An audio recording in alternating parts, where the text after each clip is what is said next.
Paradoxo Local, o outro lado do Oeste. Um programa com moderação de Diogo Honório.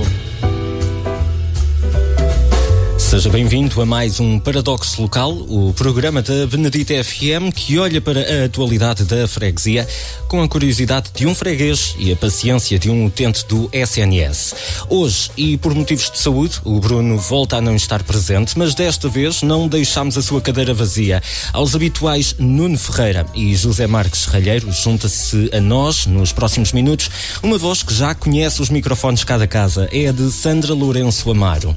Vamos hoje começar então por falar em burlas, elas que não são uma novidade na nossa sociedade.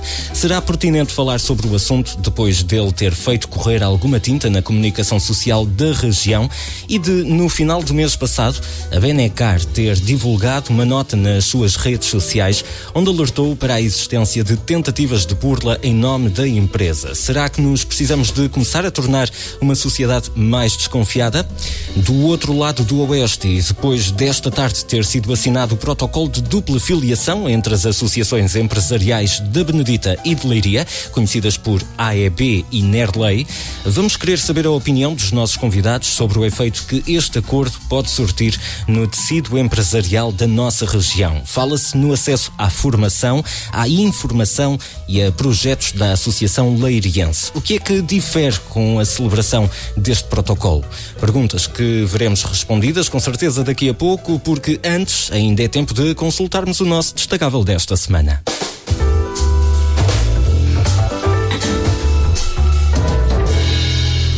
Hoje começamos pelo destaque da Sandra, que nos traz uma notícia do Jornal Público, e esta notícia diz que Portugal ainda valoriza a ciência, mas que acredita cada vez mais em conspirações. E eu pergunto-lhe, será que a pandemia agravou esta situação?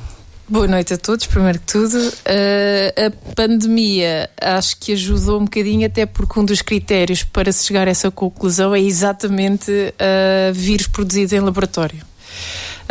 Esta notícia, eu trouxe esta notícia porquê? Porque eu acho que para alguém que não é do mundo da ciência, não é? E ouve aquilo que lhes chega, é normal também ficar desconfiado, porque dentro do próprio mundo científico também há... Eu, se quiser encontrar um artigo que me justifica uma visão diferente da normal, eu vou conseguir encontrá-lo, porque ele existe, não é?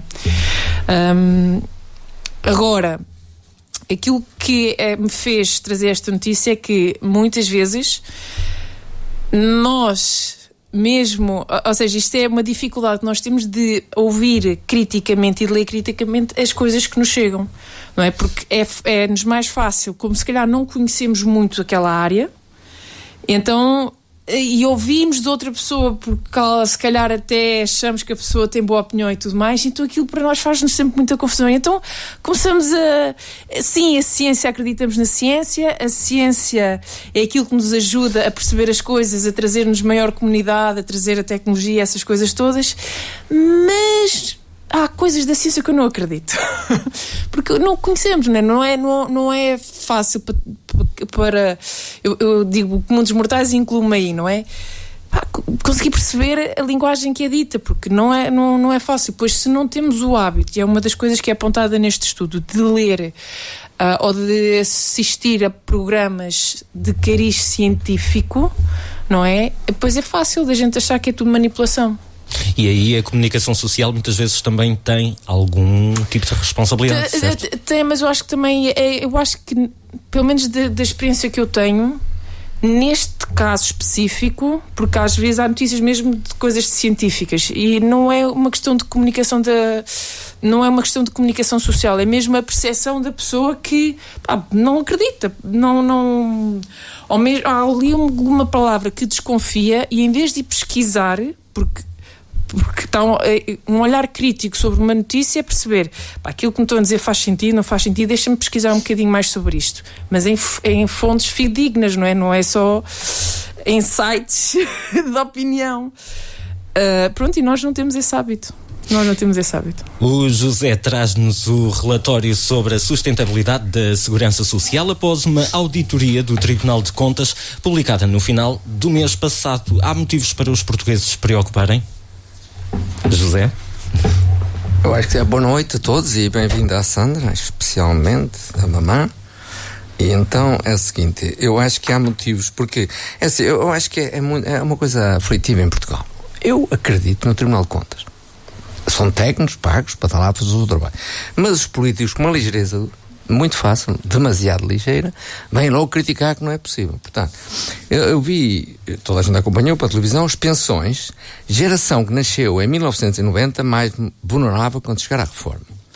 Neste momento, o déficit da despesa, a diferença entre a despesa e a receita dos sistemas contributivos, Caixa Geral de Apresentações e Segurança Social, é 0,9%, ou seja, a receita é 0,9% da despesa. Portanto, é deficitária. Mas já não me preocupo com 2060, porque isso nem sei, ninguém sabe dizer o que é que vai acontecer em 2060. Mas em 2040, pronto, 15 anos, o déficit vai ser 4,4%. Mas os políticos chegam-se à frente a criticar que não pode ser, porque eles não porque os políticos aceitarem que este tribunal tem razão e que há problemas da sustentabilidade da Segurança Social significa que assumiam erros. Ainda há pouco ele contava em off que eu reformei-me nesse tipo de situação. Ou seja, é os últimos melhores 10 anos dos últimos 15. E vai deixar de ser assim. Ou seja, vai ser todo a contribuição ao longo da carreira. Não é os melhores. Há pouco ele disse que houve pessoas na administração pública que foram colocadas em lugares muito melhor remunerados para depois beneficiar na reforma que tem.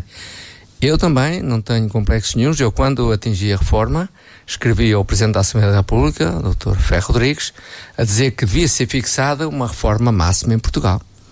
Como é na Suíça, como é na Alemanha, como é na Holanda, como é noutros países. Ou seja, as pessoas da Suíça trazem reformas mais elevadas porque descontam para duas seguradoras. A seguradora pública, que é obrigatório, e daí, na Holanda, penso que andava por 1.600, 1.700. Eu escrevi na altura ao Dr. Ferro Rodrigues a dizer que achava que, na altura, era o dobro. A reforma máxima em Portugal, independentemente de ganhasse 4.000 euros, 50.000 euros por mês, o que quisesse, era 2 ordenados mínimos. Não é isso? Ora bem, ninguém tem coragem de fazer isso, como outros países já fizeram. Portanto, é possível em Portugal haver uma enfermeira, um professor, para não chamar enfermeiro, é igual, com uma reforma muito superior ao que traz uma enfermeira da Suíça ou da Noruega, porque eles têm tabela máxima de reforma, está a perceber?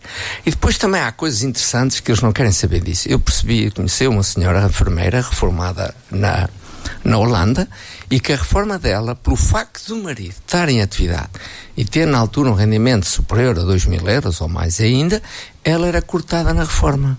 Aqui uma professora primária pode ser casada com o homem mais rico de titularia e a reforma não mexe. Está a ver? Há aqui muito aperfeiçoamento a fazer e, portanto, isto é crítico num país onde tem baixos rendimentos, e o que se diz é que as pessoas que agora estão nesta idade dos 35 anos, 40 anos, irão ter uma reforma que é equivalente aí a 40, em 2040, 40, 50, um máximo 60% do ordenado que vence. Se na altura vencerem 1.000 euros, a reforma vai ser 500 ou 600. Comigo, por acaso, não aconteceu isso. E estou preocupado porque e depois estou preocupado que nada me diz que eu não vou ser cortado na reforma, como já fomos nos ordenados no tempo da Troika. Portanto, é um aviso que eu lanço às pessoas e que tenham preocupação com isso, e também que os políticos sejam um alerta e que se deixem vir sempre desmontar o que diz o Tribunal de Contas. Ele é sempre possível. E você sabe que há especulação bolsista e em fundos da Segurança Social. Sabia? E por ok. Se realmente corrermos por esse risco, que é um risco, na queirada pode desfalcá-lo, não é verdade? E também um alerta que há aí vozes que querem tornar a Segurança Social privada. Isso é um risco muito grande, porque há fundos de pensões a falir todos os dias. Para fechar, o Nuno traz-nos um artigo de opinião de Fernando Santo no Observador, onde o próprio apresenta a pergunta: quanto custa produzir uma habitação? Nuno, existe uma resposta? Antes de mais, boa noite a todos. Bem-vinda também aqui à Sandra, que voltou com a sua presença, e obrigado também por ter vindo. A todos os nossos ouvintes que nos ouvem um pouco espalhados pelo Conselho e também fora do Conselho, que os ex têm chegado fora. Essas pessoas que boa noite e muito obrigado por nos seguirem e continuarem a seguir. Relativamente a essa pergunta, realmente é muito difícil a resposta, porque cada caso é um caso, mas depois, quando os casos se juntam e são análogos a todos, os custos começam realmente a disparar e não há forma de os conter e conseguir, antes de mais, contabilizar. Eu lembro que já houve em Portugal, fala-se agora mais do que nunca dos custos da habitação e da teoria da falta de habitação que existe para as pessoas, mas não se podemos esquecer que realmente todos os projetos e todas as partes públicas da gestão desta área têm falhado consecutivamente e constantemente. Nós já tínhamos falado aqui há algum tempo atrás que as câmaras neste momento querem habitação pública. O que é habitação pública?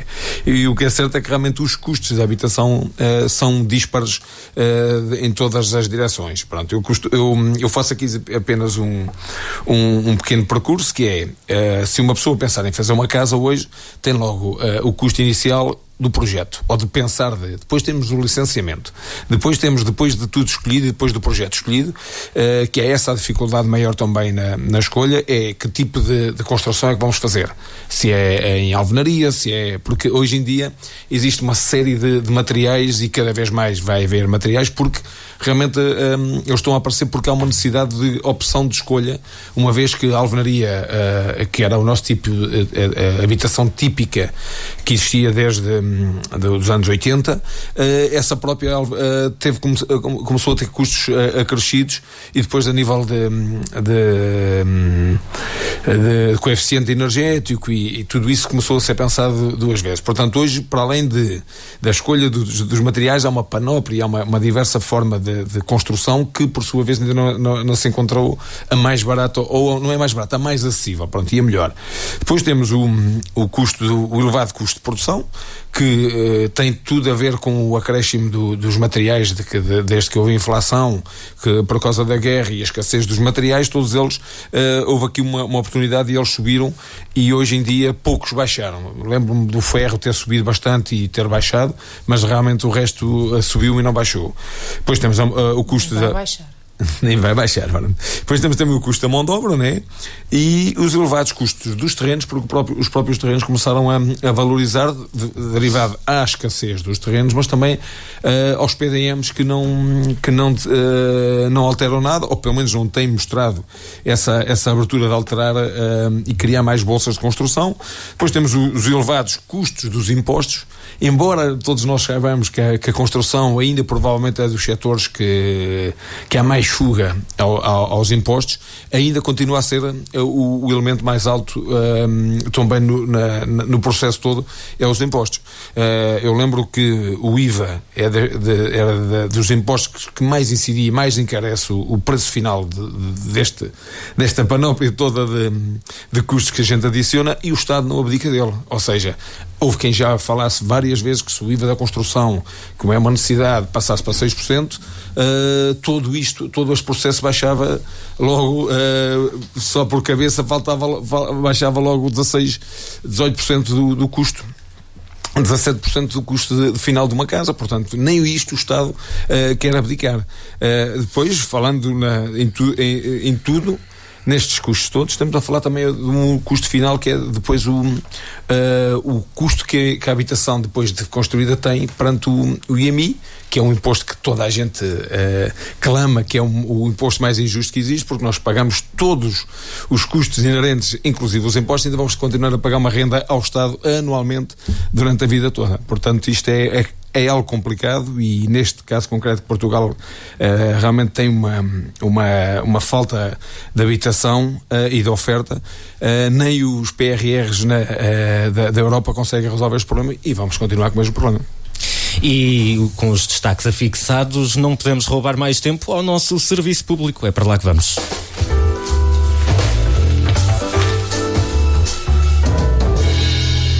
De acordo com o Diário da República, o crime de burla acontece quando um indivíduo, com a intenção de obter dinheiro ou algum benefício, induz outra pessoa a cometer um erro, de forma a manipular a vítima. O burlão, chamemos-lhe assim, dá-lhe uma série de informações falsas ou enganosas e o resultado, muitas das vezes, acaba por se refletir nas contas bancárias das vítimas.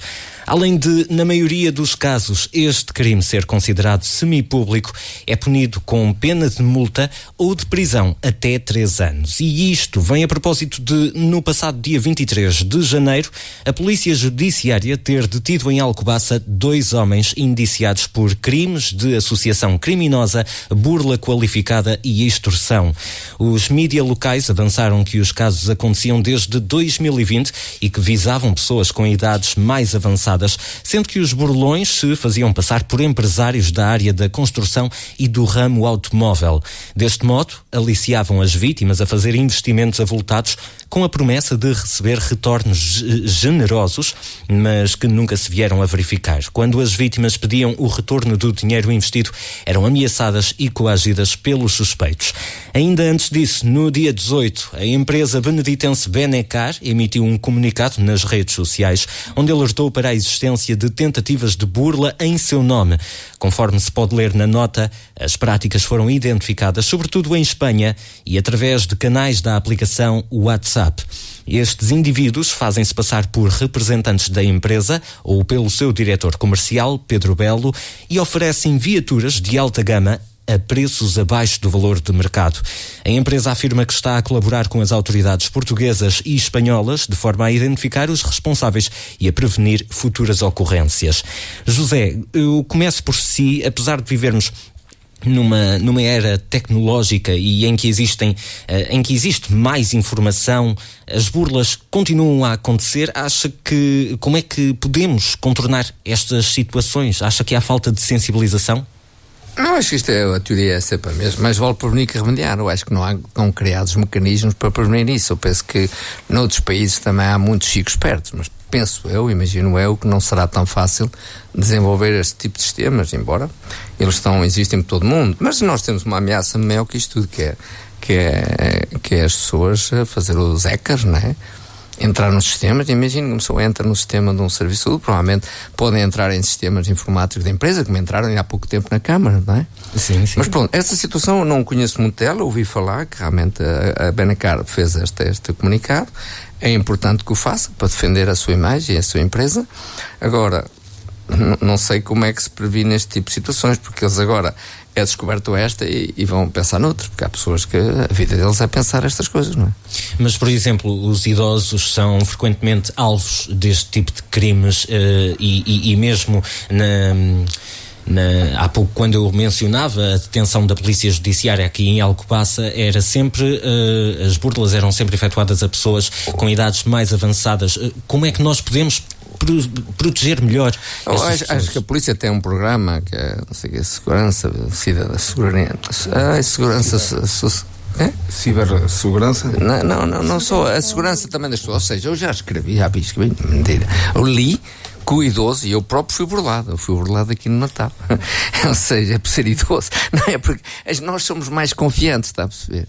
Essa malta traz uma música, nem quero saber, se as pessoas estudaram, nasceram para aqui. E depois é mais fácil de acreditar, não é? Se calhar depois são coisas que não conhecem. Acreditam, têm dificuldade em pôr em casa, até vão buscar o dinheiro que está lá debaixo do colchão, vão buscar tudo, está a perceber? Porque essa malta também essa malta estuda, isto é uma arte, está a perceber? Isto não é, ninguém faz nada à sorte. Uns estudam para uma coisa, estudam para outra, não é? É uma arte como a tu. Eu vejo, por exemplo, o indivíduo que me abordou a mim, é como se eu o conhecesse, eu já não me lembro se conhecia, se não conhecia, estás bom e não sei o quê. Inventou ali uma certa conversa e depois links de pessoas que eu conheço e que ele também conhece e não sei o quê, quer dizer. E eu também caí, fui goloso, mas eu queria me dizer a Manel Moraguetes entrevistou o Manel Tabaco. O Manel Tabaco aqui conseguiu uma autorização especial na altura que estava em Alcoentre ou em Val dos Judeus. E ele teve uma autorização para fazer uma entrevista na televisão. E ele era capaz de ir para as boates ali, para as festas ali, para lá da costa, para o Barreiro, para aquelas coisas ali, Montijo e tal. embarava-se lá com os Camões e depois ia ele vender uns terrenos ali junto da costa, tinha umas tacas e tal, e ele depois acabava-se assim. Depois ele podia, por exemplo, 20 mil euros, uma coisa que valia na altura assim, isso era em contos, 2 mil contos, uma coisa que valia 200 contos ou 200 mil contos, ou uma coisa qualquer. E depois ele acabou-se na televisão e disse: olha, sabe o que é? Só caem os glossos. Então, se estão a ver que eu estou a vender uma coisa que não tem expressão nenhuma em termos do valor real, até eu também caí. Uma das formas de combater é a pessoa ter conhecimento, não é? Ter o tal pensamento crítico. Espera lá, o que é que ele está a tentar dizer? Então, antes de não, mas havia aí uma coisa já agora. Por exemplo, eu estava quase a ser levado pelo telemóvel. Pusemos uma bicicleta à venda. E o indivíduo que telefonou e tal, que não sei o quê, que dava o dinheiro que a gente queria, não sei o quê, e que ia buscar a bicicleta já amanhã para armazém e tal, eu tinha que dar os números todos. Foi. Eu disse ao meu filho: pá, tu não dás nada, e não dei nada. Mas é. Nuno, de que forma, porque aqui as empresas acabam também por ver o seu nome e a sua reputação manchados, de que forma é que as empresas locais podem aqui proteger-se e prevenir que estas coisas aconteçam, ou não há forma de se prevenir? Diogo, quem me conhece, eu sou um catedrático, já sou o mais avançado a nível de burlas, porque pronto, já fui burlado várias vezes nas empresas que tenho abertas, e em todas as situações o problema é só um. É que realmente nós conseguimos identificar o burlão está identificado e a justiça não funciona. É assim, para vocês terem uma noção, relativamente a entidades e referências, quer dizer, a entidade e referência foi o sistema inventado em Portugal. Na altura combatia o PayPal, combatia o cartão de multibanco. O sistema de entidade e referência em Portugal foi considerado um dos sistemas mais seguros do mundo. Porquê? Porque existia sempre um rosto, existia sempre uma entidade que era a empresa que ia usufruir, e a referência que era quem identificava a pessoa que tinha a obrigação de pagar ou de receber. Para ter uma noção, o tal sistema era tão bom e tão fidedigno que realmente a CIBS, que é a Sociedade Interbancária de Bancos em Portugal, passa a palavra, é monopolista em Portugal das redes bancárias e dos sistemas bancários, lembrou-se de começar a vender esse serviço que era tão bom a estrangeiros. Ou seja, hoje qualquer pessoa consegue comprar as entidades de referências, porque há várias empresas a vender as entidades, e depois por sua vez ficam fechados numa cúpula que fica quase bloqueada e ninguém consegue lá chegar. Só para ter uma noção, eu tive uma burla a rondar os 6 mil euros numa das empresas, tem identificado. Eu sei as entidades que usufruíram daquele dinheiro, e também sei que a referência identifica a pessoa, mas a justiça não consegue lá chegar. Porquê? Porque existe uma burocracia na proteção de dados e neste complexo mundo da justiça que vai arrastando, e ele vai continuando a fazer. E depois, mais grave, chega-se ao final, identifica-se ou os crimes muitos já prescreveram, ou a quantidade de valor que eles burlaram não é suficientemente grande para que tenham sido apanhados em flagrante, ou minimamente quando têm ainda o dinheiro do lado deles. Relativamente a isso, aqueles dois casos que tu falaste da Alcobaça, é assim, existe um conto, que é o conto do vigário, que isto é mesmo o conto do vigário. Quando tu dizes que a ideia das pessoas que caíram era ir ter benefícios económicos futuros de grande escala, quer dizer, nós temos que ter a consciência de que realmente não anda aqui ninguém para dar nada a ninguém, pelo contrário, anda para tirar alguém. E quando vem com esta conversa vamos investir, tu vais ganhar, como existem as criptomoedas, e as criptomoedas são credíveis, desde que a pessoa tenha um acompanhamento e tenha a consciência de o fazer.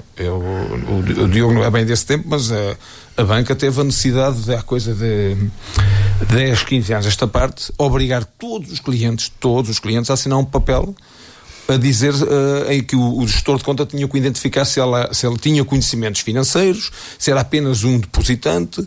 Para quê? Para que a pessoa tivesse a consciência de que no dia que alguém lhe ligasse do banco a dizer para meter o dinheiro numa conta XPTO, ele tinha que ter conhecimento claro do que é que estava a fazer. Não era aquela coisa, não, foi o gerente bancário que me incentivou. Não, ou seja, não sei se vocês estão recordados disso, há 10 anos esta parte foi obrigado todos os clientes dos bancos serem identificados como conhecedor, não conhecedor, como depositante, mero depositante, como investidor, conhecimentos técnicos suficientes. Para quê? Para que a própria banca se ficasse ilibada destas situações. Pronto, isto nesta altura, quando isto foi foi posto, obrigatoriamente imposto, eu acredito que nesta altura fosse o melhor momento para que realmente as pessoas começassem a perceber que nada, que em contexto é que a gente vive. Pronto, hoje, e agora falando da parte da Benecar, nós temos o ChatGPT, que segundo se consta, eles conseguem imitar os textos, conseguem imitar as falas, conseguem ir buscar fotografias das pessoas e realmente dar alguma imagem de credibilidade suficiente para que a pessoa seja pensada. Nem é preciso já ter um copy-paste. Um copy-paste, claro, exatamente. Não, mas é assim. Mas isto para dizer o quê, Tiago? Eu continuo a dizer que, porque há muita gente, e a CMTV passa publicidade, é provavelmente o canal com mais share em Portugal, portanto eu acho que a CMTV devia dar as consequências da situação e não as causas, ou o benefício, porque dá a ideia que em Portugal, volto a dizer, as burlas compensam e tudo. Agora, se todos os canais tivessem uma pequena preocupação diária de mostrar realmente às pessoas, eu lembro-me aqui recentemente aquela Olá Mãe, Olá Pai foi de tal maneira falado na televisão que eles apanharam os burlões em pouco tempo passaram até aqui perto de nós, em Leiria, com não sei quantos mil cartões copiados e comprados. Portanto, é aquilo que eu digo, a informação deve ser prestada na hora imediata para que realmente as coisas consigam, e a própria justiça tem que dar a imagem de que realmente está cá para trabalhar, não está cá para atrasar e para não culpar estas pessoas. Então, Sandra, deixe-me perguntar-lhe aqui, na sequência do que o Nuno falava, ele mencionou que lá está, para algumas pessoas as burlas podem ser benéficas, não é? Para outras não será, e eu questiono como é que este tipo de crime então pode afetar a segurança e o bem-estar de uma comunidade, na sua opinião? Como é que as burlas podem afetar? Ou seja, falava-se no exemplo da burla do Olá Mãe, Olá Pai, depois as próximas mensagens que os pais recebessem dos seus filhos talvez já viessem com alguma desconfiança. Como é que isso se pode contornar? Pois, isso é uma boa pergunta. Acho que não é fácil. Ouvir depois com desconfiança. Ou seja, nós quando somos burlados a primeira vez, a segunda vez já não é assim tão fácil, porque mesmo que a gente olhe e veja isto está aqui qualquer coisa estranha. Nós, por exemplo, nesse caso das mensagens, não passou nada, portanto não.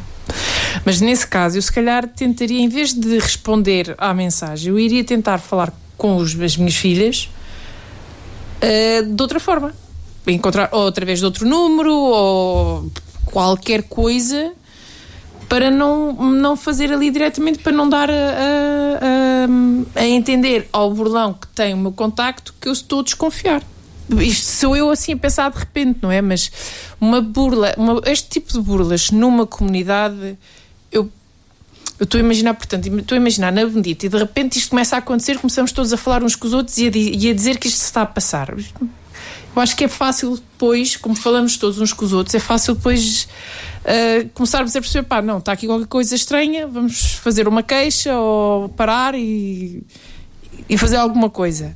Quando é mais a nível nacional, eu acho que é mais difícil de a comunidade nacional se aperceber, não é? Porque vai acontecendo em polos, e só quando já há muitas queixas de muitos polos, de muita gente burlada e com prejuízos significativos na vida, é que a coisa vem à baila. Quando são em comunidades pequenas, eu acho que por um lado é mais fácil de acontecer, são comunidades mais pequenas, estão mais suscetíveis a que quem queira fazer mal faça, mas depois ao mesmo tempo acontece uma vez, se calhar é mais fácil de não acontecer a segunda. Então, mas por exemplo, acha que as penas para este tipo de crime são suficientes para dissuadir os burlões? Ou seja, eu acho que não, porque continua a ser mais aliciante fazer isso do que sofrer aliás, exatamente porque não há consequência, não é? Porque é raro depois. Mas, por exemplo, teoricamente a lei diz que pode ser punido com pena de multa ou prisão até 3 anos. Estes 3 anos são suficientes para assustar um burlão? Ou para dissuadir? Se for raro, por exemplo, se a pessoa não tiver grande problema com essa vida, não é? Porque se calhar já conhece quem tenha estado preso e depois sabe que se calhar lá dentro consegue de alguma maneira sair mais cedo, ter portanto, bom comportamento. Quem já conhece o meio, se calhar não lhe faz muita diferença. E se calhar entre a multa e a prisão são mais os casos de multa do que os casos de prisão. Portanto, quando se consegue, a justiça consegue funcionar, se calhar não é suficiente, mas o problema é que também que demora muito tempo até conseguir funcionar, exatamente por aquilo que o Nuno estava a dizer, não é? Portanto, são aquelas burlas. Eu acho que isto sempre existiu e vai existir sempre. É do ser humano. É do ser humano. E nós podemos encontrar estratégias para punir, para punir, mas mesmo assim vai haver sempre quem queira arriscar, porque vai compensar sempre. Basta ser apanhado. Se em 10 ele só for apanhado uma vez, ele já ganhou. Mas assim, isto aqui em Portugal há beneficiários mais rápidos, outros menos, e outros, que é assim, o cartão bancário. Na história da coluna do colono do cartão, ou quando o cartão é verificado no movimento no estrangeiro que não é normal, o próprio sistema do banco, o próprio sistema de segurança cancela. E se por acaso houver duplicação e a que for culpa deles, eles devolvem o dinheiro.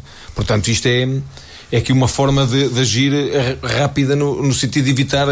Mas aquilo que nós vemos no dia a dia do crime público ou do semipúblico é que realmente a lentidão da justiça e a lentidão da identificação e a consequência é tão lenta e demora tanto tempo que realmente isto parece que a burla compensa e continuamos, lá está, todas as pessoas que hoje estão a ouvir este programa, amanhã estão a pensar a fazer alguma coisa porque realmente sentem que é. Eu acho que é outra coisa. Aquela sensação do burlão, saber que está a fazer a burla e sentir que se vai safar. E se alimentam. Alimentam cada vez mais. Alimentam. Bem, já a seguir vamos falar no protocolo de dupla filiação celebrado esta tarde entre as associações empresariais da Benedita e Leiria para tentar compreender como é que o tecido empresarial da região pode beneficiar com isso. Mas antes é a altura de fazermos uma curta pausa deste lado do Oeste. Não sai aí desse lado que nós já voltamos. Até já.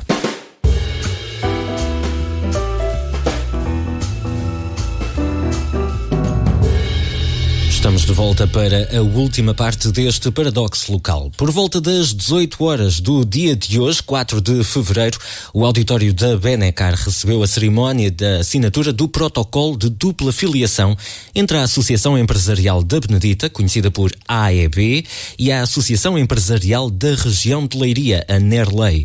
Em declarações à Benedita FM, o presidente da Associação Beneditense, Nuno Catita, explicou que este protocolo será relevante para o tecido empresarial local, com vista a proporcionar iniciativas de interesse para as empresas da região. Vamos então recuperar essas suas palavras. Cria-se aqui um forte laço de cooperação mútua entre estas duas associações e que vai também permitir deslocar e dirigir ações de formação profissional, principalmente para colaboradores das nossas empresas e outros tantos eventos organizados em conjunto, tendo como objetivo os interesses empresariais locais.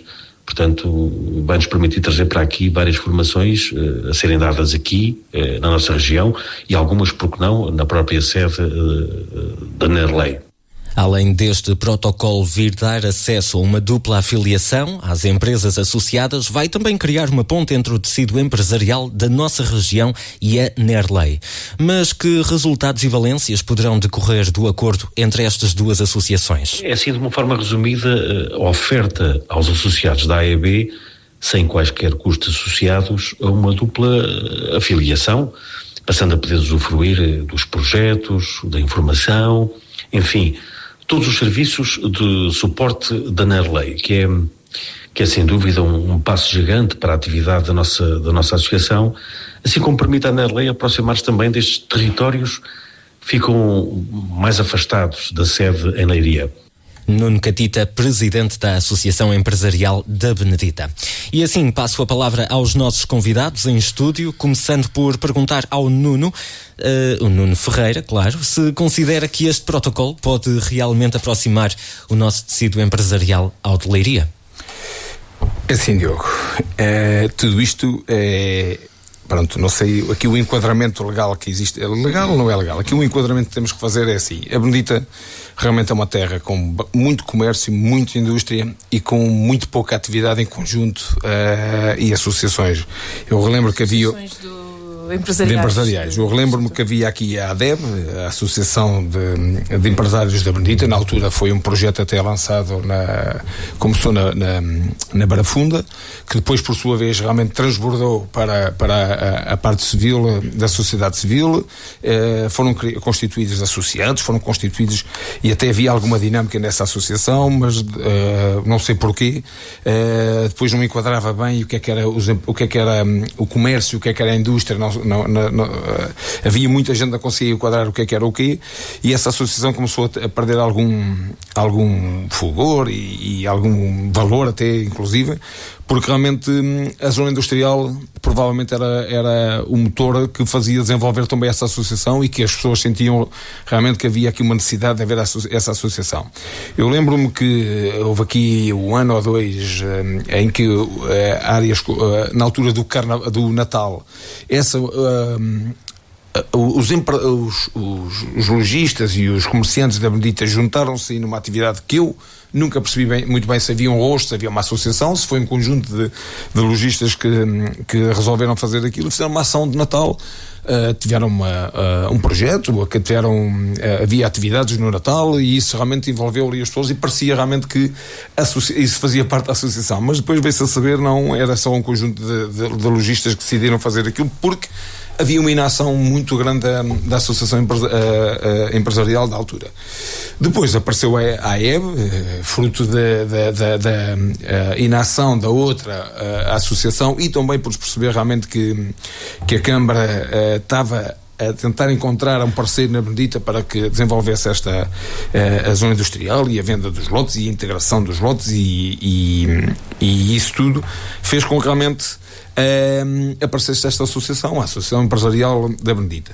Eu sou sincero, já estive em alguns eventos que esta associação já fez, mas não sei onde é que está as fichas de candidatura para as empresas se associarem a esta. Quando fala aqui o Nuno Catita, quando fala aqui o Presidente da Associação, quando fala aqui as nossas empresas, eu gostaria de saber quais é que são e quais é que estão os associados, quantos associados é que têm. Pronto, isto realmente é assim. A Associação Empresarial da Benedita, para nós que ninguém os ouve, e afinal estamos a falar em público, apareceu realmente fruto de uma ação de determinadas pessoas que estavam ligadas à outra associação. O que é certo é que esta associação apareceu, tem o seu valor, tem os seus projetos, tem as suas informações. Quanto a esta situação da dupla filiação no NERLEI, eu lembro que a maior parte das empresas que estão na Benedita, e se não tiverem, acho que já deviam ter feito há muito tempo, todas as associações têm setores, associações do setor, há pick-ups, a pedra, a Cimagra, portanto, isto sim faz sentido estarem associados a estas associações, porque realmente é uma associação de grande porte que luta pelos seus direitos perante a Administração Central, aí sim. Agora, relativamente aqui à questão dos projetos de implementação, à questão dos projetos de formação, todas as empresas são obrigadas a dar formação. Se estas empresas, ou se esta empresa com o NERLEI vier com estes benefícios de, sim senhora, disponibilizar formação aqui, na nossa área, é uma mais-valia, mas em que tipo de formação, se depois é reconhecido ou não para as formações obrigatórias que são feitas. Eu, no meu caso concreto, com as minhas empresas, por exemplo, a minha sede é na Benedita, mas as empresas estão ligadas à parte dos combustíveis. Eu tenho a ANAREC como associação que me dá suporte a todas as questões legais e não legais, e do setor, e contratos coletivos de trabalho. Eu acho que isso são coisas diferentes, são associações diferentes. Tu associaste uma associação do teu setor, foca-te a tua empresa no teu setor. Neste tipo de associações, a maneira como eu entendo é mais para os ecossistemas económicos das regiões. Okay. Que coisa funciona um bocadinho diferente, okay. Não é? Okay. Eu numa Cimagra ou num cluster de mineral português, é só focado em recursos minerais, não é? Mas se eu integrar num Nerley... Tens contratos coletivos de trabalho, bem bom. Essa parte... Esquece. Mas isso é setor, não é? Mas depois estas aqui do Nerley, por exemplo, se eu quiser fazer um projeto europeu onde eu vou buscar valências de outras empresas, indo às associações do meu setor, aquilo é tudo muito parecido. É nestas aqui que eu vou encontrar outras valências. Assim. E então nas regiões é onde depois é mais fácil ir buscar os fundos. Certo. Não estou a dizer... ou seja, eu acho que são coisas diferentes e depois é a estratégia da empresa. Mas eu não estou a tirar o valor do que quer que seja. Simplesmente aquilo que eu estou a transmitir, a tentar dizer, é que realmente a Associação Empresariais da Benedita, de Empresários da Benedita, faz sentido existir quando realmente é para representar os empresários da Benedita e não para representar algo perante o Nerley, neste caso concreto, mas isso é uma aproximação do Nerley, mas o Nerley já existe como associação há muitos anos e realmente é um peso muito grande no distrito. E que nós aqui na Benedita realmente não sentimos isso no dia-a-dia. Por exemplo, temos aqui ao nosso lado, nas Caldas da Rainha, temos a Airo, que também é uma associação com um peso bastante forte, e também temos aqui em Alcobaça, está-me a faltar aqui o nome. Eu por acaso, até por acaso na outra área de negócio que eu tenho, fui contactado por essa associação, quando eu falei em qual é que era o benefício que eu tinha a nível de gerir com a banca os custos que nós temos e comissões que nós temos com multibancos, eles desconheciam totalmente isso. Eu disse, ok, então podem estar na vossa agenda como algo a defender. Mas isso é caso a caso, é só um caso. Está bem, ok, estamos apresentados. Mas pronto, faz sentido marcar a posição com associações realmente, mas as associações têm que ser definidas e tem que haver aquilo que eu já disse várias vezes, tem que haver aquele benchmarking que é sentar os empresários da Benedita todos no mesmo evento, dar a palavra aos empresários e cada um transmitir o seu problema que tem em cada área de negócio e também transmitir os seus conhecimentos e as suas mais-valias que podem ajudar realmente todos os empresários e individualmente e coletivamente e então de região como é aqui a Benedita. Então deixe-me só aqui perguntar, Sandra, acha que como é que este protocolo pode realmente incentivar então a inovação nas empresas aqui da Benedita? Ou não tem potencial? É aí que eu não sei como incentivar, porque eu acho que lá está, eu vejo o que não falta neste país são associações. Até dentro do mesmo setor há mais do que uma associação. Portanto, pronto. E depois para a empresa, se a empresa quiser fazer parte das associações, paga cotas, não é? Porque tem um custo, não é? É preciso. Portanto, eu acho que aí depende um bocado de a capacidade financeira da empresa aderir a não sei quantas associações e quais é que lhe interessa para o modelo de negócio delas, não é? Por exemplo, para mim, há uma associação empresarial da Benedita, seja a AEB ou a ADEB, que já existiu ou ainda existe, seja o Nerley, são associações que não têm um setor definido, ou seja, são associações de um território, ou seja, elas aquilo que eu entendo, elas idealmente iriam captar todas as empresas, ou todas as empresas, grandes, pequenas, o que for, para fazerem parte de um grupo e dentro desse grupo conseguirem de alguma maneira criar sinergias para aquela região. Seja através de formações, mas depois aí a associação tem que ter capacidade de fazer formações diversificadas, porque se é para abraçar todo e qualquer tipo de empresa daquela região, pode ser mesmo muito diverso, e depois criar parcerias, perceber os problemas das várias empresas e tentar criar projetos que juntem essas empresas e que dali lhes deem mais-valia, mas é territorial. Ou seja, eu pelo menos não vejo isso como algo que vá além daquele território, não é? A AEB pode fazer valer se as empresas da Benedita acharem que a AEB tem força suficiente para trazer conhecimento, para trazer capacidade crítica, para trazer investimento para a Benedita, se calhar sim.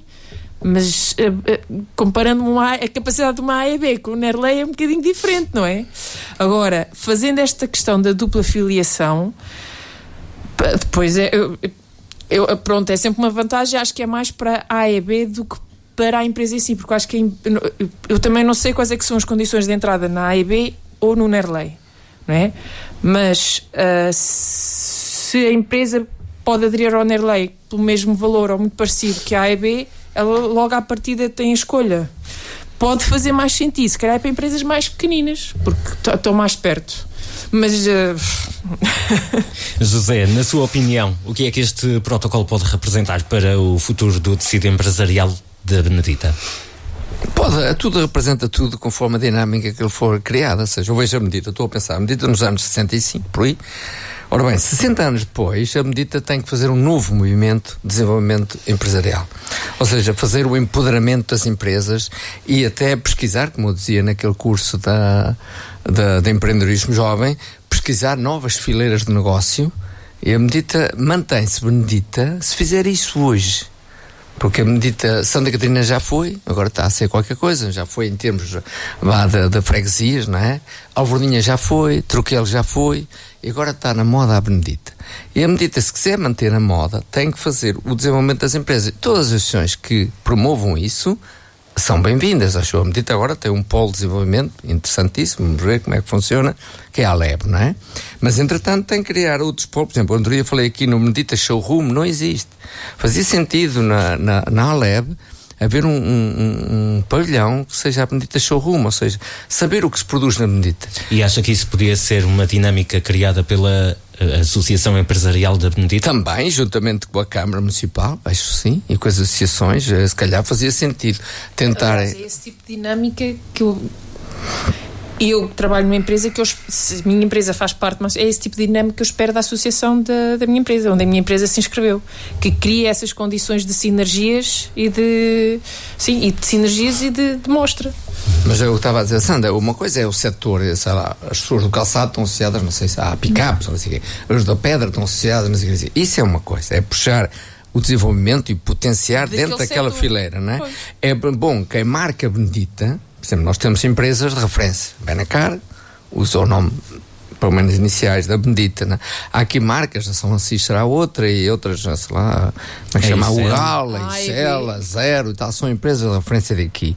É bom que essas empresas ajudem a potenciar outras e que, entretanto, descubram novos nichos de mercado, porque a Benedita passa por aí, porque já hoje, com o desenvolvimento tecnológico, veja agora, se for criadas barreiras económicas à exportação de produtos, vai ter um impacto aqui na Benedita. Agora, espero que já foi o Canadá, já foi a México, a China está-se a aguentar, pelo menos está a responder e bem.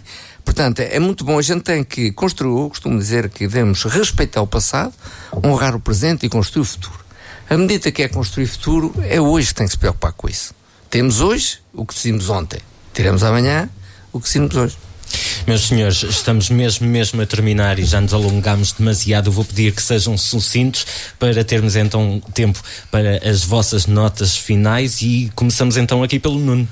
Assim, as notas finais, eu tive a informação recentemente que, entretanto, penso que é dia 14, há pouco falámos aqui em off, que vai haver as novidades iniciais, não sei se é a entrega dos lotes, se é apenas ainda a discussão dos lotes. O que é certo é que dia 14 na Junta de Freguesia vai haver uma iniciativa da Câmara com a Junta para quem realmente quis comprar lotes. Penso que vai haver novidades nesse dia. Pronto, estou aqui sentado à espera que venham essas novidades. A minha imagem só é ver gruas na zona industrial, que é sinal de construção, e os lotes já foram entregues e estamos a iniciar o processo de construção. Vamos fazer força por isso. Sandra? Eu, como notas finais, queria só fazer uma nota ao destacável do Nuno por causa da habitação. Para mim, o problema da habitação em Portugal não é só uma questão de falta de construção, mas sim de falta de aproveitamento daquilo que já há.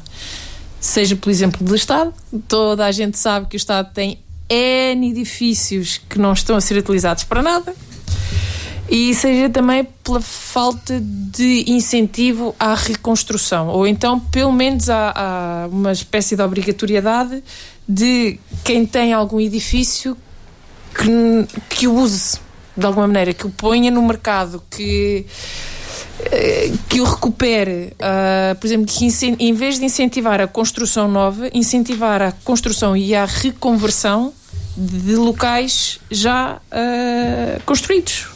Porque no fundo é isso, não é? Senão vai haver uma nova vaga de construção e daqui a 20 anos vamos voltar a ter não sei quantas casas abandonadas, prédios abandonados, e voltar a ter o mesmo problema. Para terminar então, José, eu tinha aqui outro tema, mas vou desistir dele e vou falar na habitação. Eu vi um programa agora, 60 minutos, o último. Na China há construção feita, não acabada, que dava para alojar toda a população da Alemanha, que são 90 milhões. Está a ver? Aí foi não planeamento, não é?